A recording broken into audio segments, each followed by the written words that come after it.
В наше время художественная литература в книжных изданиях оказалась перед серьезным вызовом. Смартфоны, социальные сети и бесконечный поток коротких видео отвоевали у книг внимание миллионов людей, особенно молодежи. Все реже можно увидеть подростка с томиком классики или увлекательного романа в руках. Экран почти полностью вытеснил бумажные страницы. Но в городе Гал нашелся человек, решивший бросить вызов этой тенденции. Учитель истории Мамука Микая не стал сетовать на век технологий, а задумал изменить ситуацию своими силами.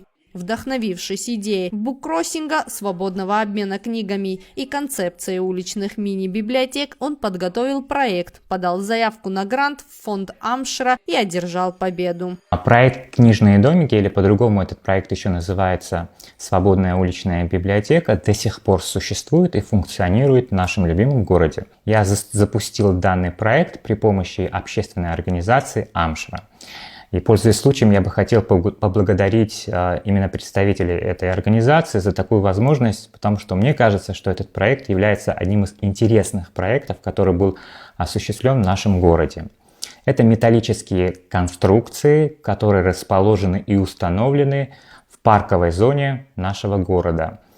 А металлические они потому, что, как вам известно, металл самый устойчивый материал к погодным условиям, к внешней среде и к вандализму, что очень важно. До сих пор наши книжные домики, они стоят в целостности и сохранности почти уже 3 года.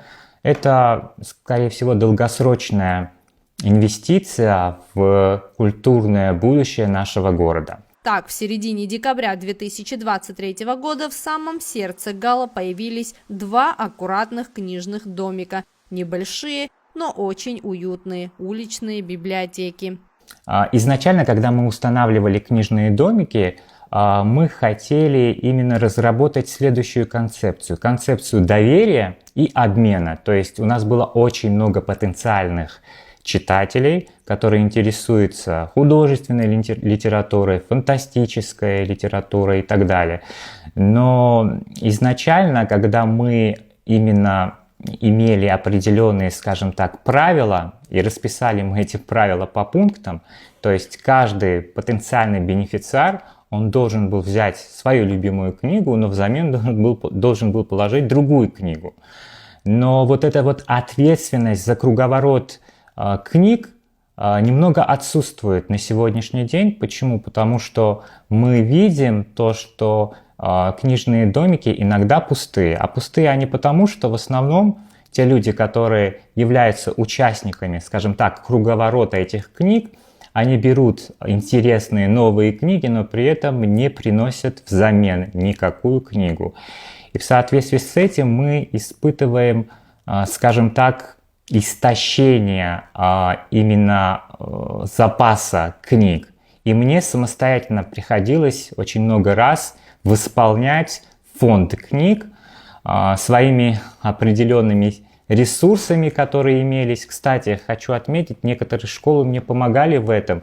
Они запускали акцию, собирали книги, и мы частично восполняли именно пустые книжные домики. Каждый прохожий теперь может открыть дверцу, выбрать книгу по душе и взять ее с собой, а затем вернуть или принести что-то свое. Проект быстро привлек внимание жителей. Люди начали останавливаться, рассматривать обложки, листать страницы, общаться между собой.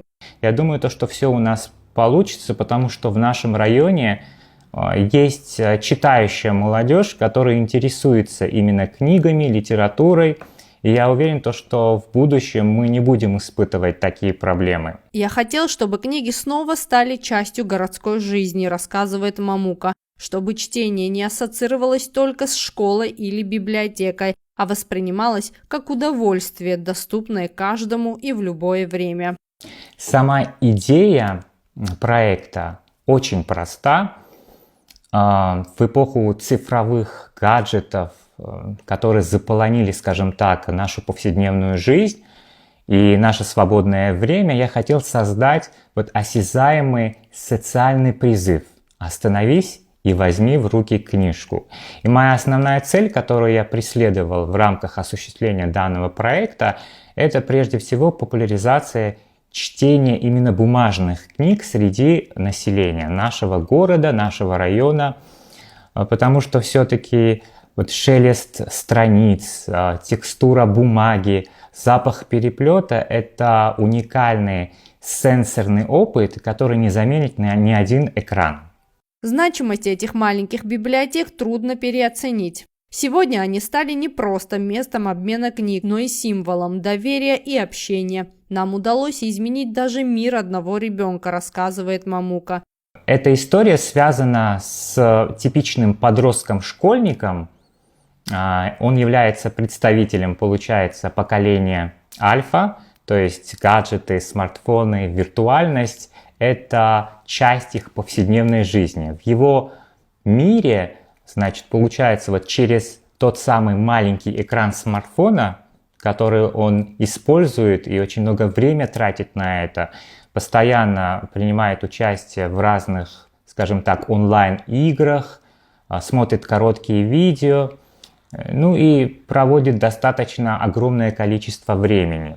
И у него возникли сложности с освоением гуманитарных дисциплин в школе, то есть такие дисциплины, как литература, история, допустим. То есть это те предметы, где требуется прочтение очень много книг, дополнительной литературы. Так вот, один раз, когда он находился в парковой зоне нашего города, он ждал своего друга после занятий, с которым он должен был встретиться. И когда он его ждал, он наткнулся как раз-таки на один домик, он заинтересовался, открыл полочку, и его взгляд упал на одну книгу. У книги была мягкая обложка, я даже помню название этой книги, она называлась «Сфера».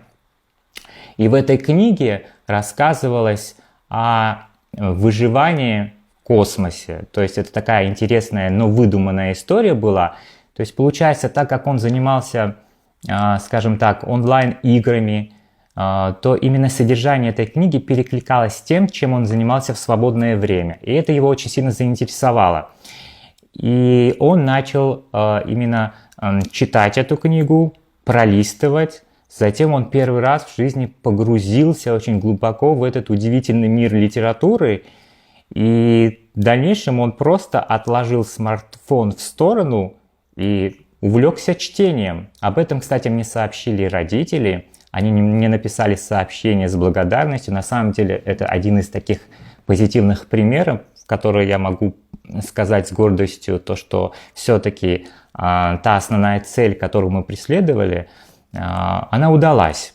Сегодня проект Мамуки Микая – это маленький, но вдохновляющий пример того, как одна инициатива способна изменить культурную атмосферу целого города. А возможно, именно с таких шагов и начинается возвращение интереса к чтению, шаг за шагом, страница за страницей.